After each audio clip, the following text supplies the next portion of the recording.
Locked on Longhorns, the show. Jonathan Davis, your host. Today's episode of Locked on Longhorns is brought to you by LinkedIn Jobs. Get the applicants you need faster and for free. Today's episode is also brought to you by Sling TV. Jason Jordan, Director of Basketball Recruiting at Sports Illustrated, joining me, Longhorn Nation. As we know, we have a lot to talk about. A lot has transpired over the last 48 hours. Just to fill in some quick spark notes, Chris Beard, the head men's basketball coach, was arrested early Monday morning with a third-degree felony on charges of domestic violence and strangulation. We have learned that the alleged attacks were against his fiancee. His fiancee was the one that called the police.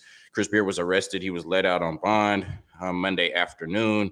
He did not coach the Texas game. We found out that shortly before the Texas and Rice basketball game, he has been suspended without pay while the University of Texas is conducting their investigation. So that's the bulk of the information we have now. And, we'll continue to update you and talk about the information we receive moving forward.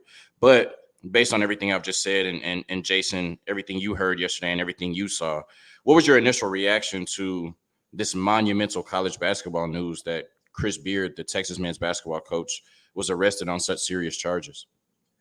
I was definitely shocked. I probably had the same reaction that most people have. And but you have to be in situations like this. I think we all learn to be slow on, on every angle. You got to be, slow to judge, slow to be judge and jury, and you got to let things play out. But I'd be lying if I said I wasn't very shocked by that. Domestic situations are always horrible, and it's very serious, and it's something that I would take very seriously. And I know that Texas is as well, but certainly shocked, definitely shocked. Yeah, and I want to be very clear that we're on here to talk about basketball. But what's most important is that everybody involved is okay. The family, that Chris Beard gets the help that he needs if everything that alleged is true. And like you said, these situations are just tough. Tough to talk about, tough to live through, Yeah, just tough to be a part of, for sure. So I want to make that very clear that yeah, even though we're talking about basketball, our utmost um, concern is for the family and the alleged victim. We know that Chris Beard, right? When you talk about college basketball, you have to say Chris Beard is one of the top basketball coaches in the sport, and we've seen what he's done for the Texas program in such a short time. Right now having them as one of the top basketball programs in the country. Before we talk about Texas specifically, and we'll talk about the Texas and Rice game a little bit after that, what do you think this means to the sport of college basketball if, in fact, Chris Beard does not coach another basketball game at the University of Texas? What does this mean to the sport as a whole? if in fact everything holds up, he won't. Let's start Yeah, there. He won't, and he shouldn't. Let yeah, me just be all the I way clear. 100% agree. I 100% agree. Yeah. But it'll.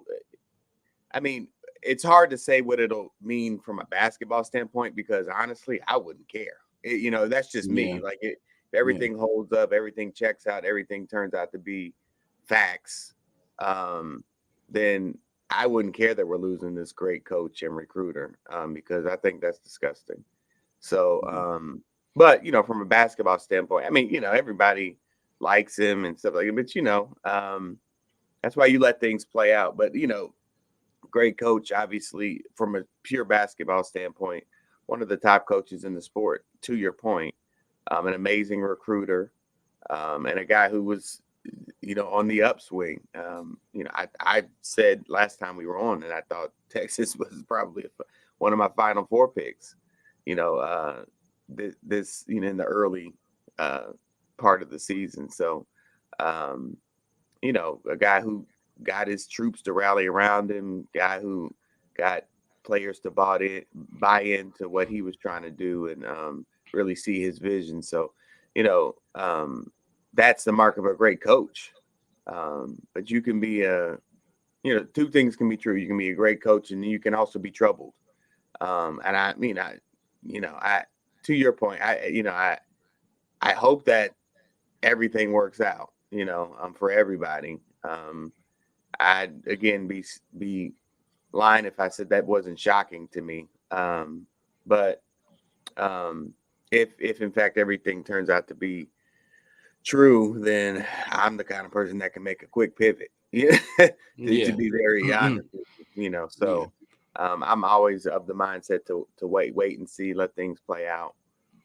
Because I've learned that more times than not, you get um, more details as things come along, but I don't know what details. But anyway, I'm a Yeah. different breed. I don't I don't know. It's very serious though. I mean, he's certainly, Texas has the clause that states any conduct that university administration reasonably determines is clearly unbecoming to a head coach and reflects poorly on the university, the program, the University of Texas system, resulting in a criminal charge being brought against the head coach involving a felony or any crime involving theft, dishonesty, and moral turpitude. Yeah, basically, we can get all that money we was paying you, not no more.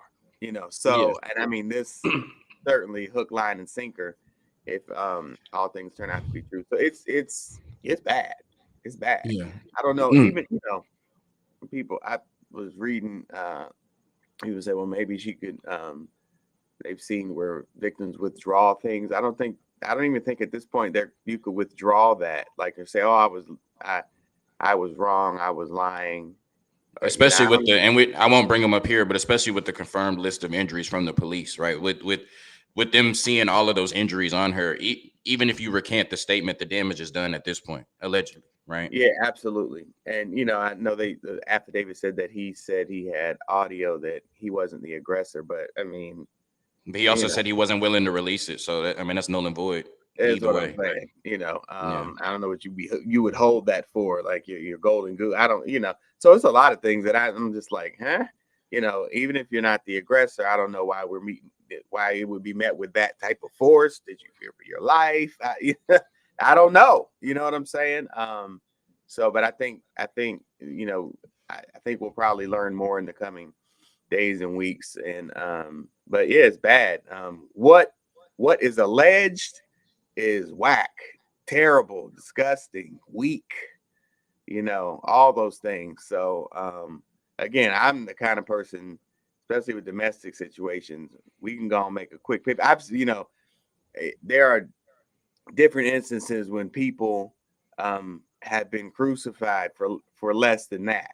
You know, uh, Different coaches of different races, and you know, so you got to put everything in perspective. So nobody's Superman, nobody's above reproach, nobody's above justice, and all that stuff. So that's what I'm not. I'm not a guy who looks through a fan lens with anybody, because the reality is I hold myself accountable to a high standard with things in every way. I try to.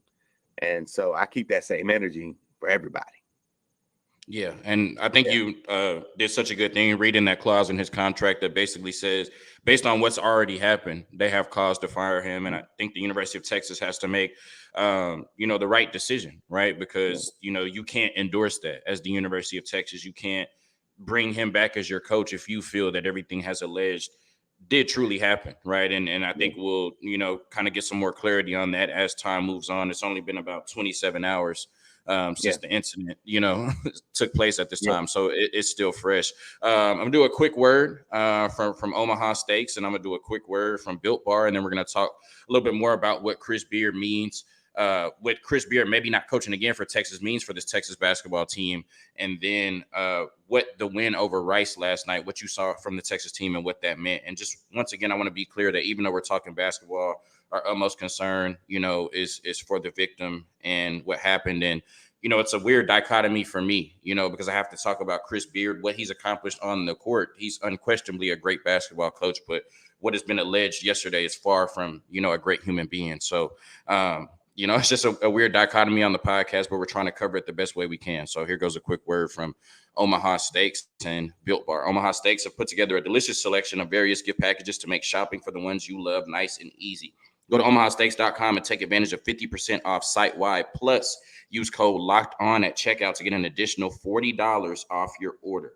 Omaha Steaks has everything you need to give a gift that's simply perfect. Send an assortment of mouth-watering favorites like the delicious Butcher's Cut Filet Mignon, air chill boneless chicken, ultra juicy burgers, and even easy to prepare comfort meals that are ready in a flash. Don't wait. Order today and beat the shipping rush. Go to omahasteaks.com and use promo code locked on at checkout for 50% off site wide. Plus, with that code locked on, an additional $40 off your order. And Built Bar, you have to try these new Built amazing flavors: cookie dough topper, coconut brownie bar, and coconut brownie topper. First off, for anyone who hasn't tried Built Bars before, they're literally the best tasting protein bars ever built. They're revolutionizing nutrition as we know it with 100% real chocolate, 17 grams of protein, and shockingly low sugar and calories, 130 calories. That's it. You have to try this and get 15% off your order right now by using the code locked on 15 at built.com. So we had talked on numerous occasions, Jason, on how Chris Beard had elevated in year two this Texas basketball program to one of the premier basketball programs, at least for this season. Really early on, right? Kind of, 8, 9 games into his second year at the University of Texas. You talked about what he had been able to do with recruiting, bringing in already a strong 2023 class, it looked like. And now, like you said, like we've talked about, there's a realistic path to Chris Beard never coaching another basketball game at the University of Texas. So if that were to be the case, if everything that has been alleged comes out to be true, which kind of seems like we're leaning that way right now, what do you think this means for this Texas basketball program? And do you see them being able to bounce back from something as monumental as this in the middle of a season? It's going to be tough. They really have to rally behind Rodney Terry and kind of have that movie like moment, you know what I'm saying, in the locker room where the music starts, and they're gonna have to say it's us against the world, and have that. I mean, it sounds, I'm being dramatic, but they're really gonna have to have that moment where it's like, hey man, this, any issues we had, that's out. It's we hold hands in a circle type thing, and their chemistry is gonna, like, this is going to have to draw them closer together. And that's difficult. That's extremely difficult because there's so much we don't know. Is he gonna be here? Maybe things will flip. Maybe he's got the golden goose he's gonna waiting for his lawyer to reveal it, and he's gonna be at practice tomorrow, and because that's the thing, Coach Terry don't know either. It's nobody knows anything, and then Texas is under. I've seen stuff, bad things. I won't say stuff like this, but bad things at schools, and the administration is forced to. You want to be able to say we reacted swiftly. Like that's the big thing. Like that's the catchphrase. Like we saw it and we did it. Like that. You have to be able to say that just because of public perception, and you got donors, and you got, let's just be all the way honest. The fact that it's domestic, oh man, that's worse. That is. I mean, he could have gotten to, something with a man-to-man. Could have fought somebody at a bar, bar fight, but you're allegedly doing that to your fiance. Yeah, that's horrible. That there's no way around the fact that is horrible. Horrible. The allegations, and it magnifies it, if we're being honest, I believe as it should. That's my personal opinion.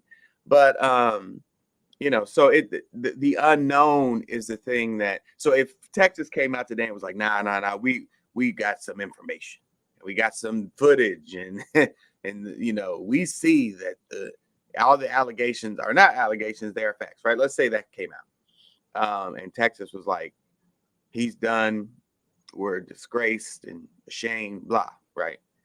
It would be, as that weird as it sounds, it would be, the bounce back would be quicker, because and you have closure on the situation. The faster you get closure on the situation, the faster the team can move forward. That's a great point. that's why schools are quick to move. Especially in a situation like this, we got a team that could potentially get the Elite Eight, Final Four. I mean, I think Rodney could get it done. But if they need time to rally around him, and honestly, they're in a slate of games that are favorable to them. And the one at Oklahoma in the end of the year, that's always a trap. Oklahoma's really good at home, and their fans are crazy. So, but they're in about 3 games. The next 3 games, they're favorable games, right? But I mean, last night was a favorable game.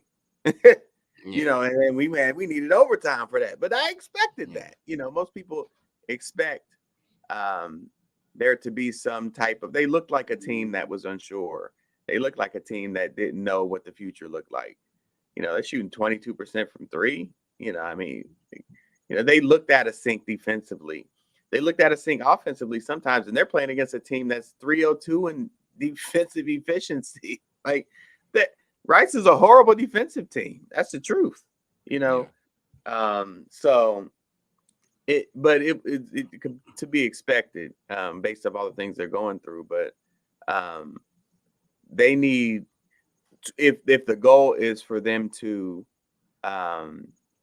your point, what's the rest of the season, to bounce back and gel around and kind of come together, then there has to be swift action on the administration. And, and maybe that's not possible based on facts not coming out quick enough. But they tend to come out when, there are eyeballs on a big national story. And I think there will be in this case. So.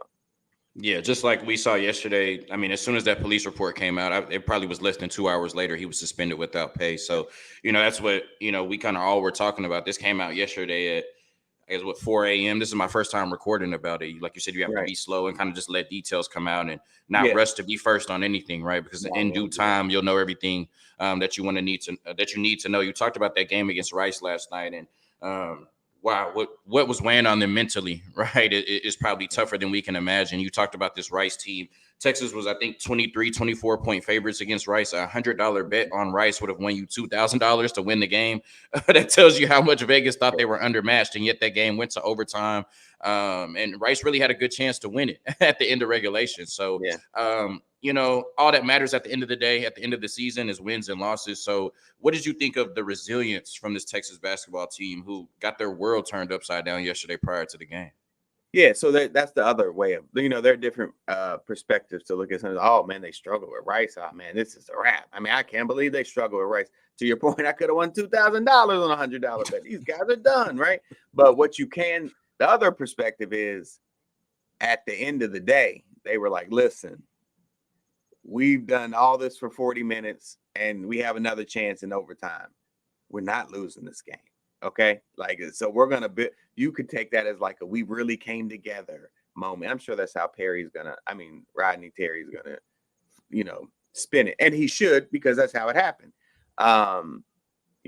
We were faced with everything. We should have lost. We probably should have got blown out based with all the things that we're dealing with, but we came together. We fought hard. We held off a pesky team that was, we were ripe for the picking. That this was a resume builder, and they knew it. And they really, to Rice's credit, they really tried and capitalized. They did everything they could do. It was like a March Madness type team, where they're like against all odds, and they guys are having the game of their life. I mean, but the spin is that, hey, even in the midst of that, we came together and we got it done, and we're going to build on this. And we're going to get it done even better next time. Doesn't mean it's going to be perfect because we're still dealing with a lot.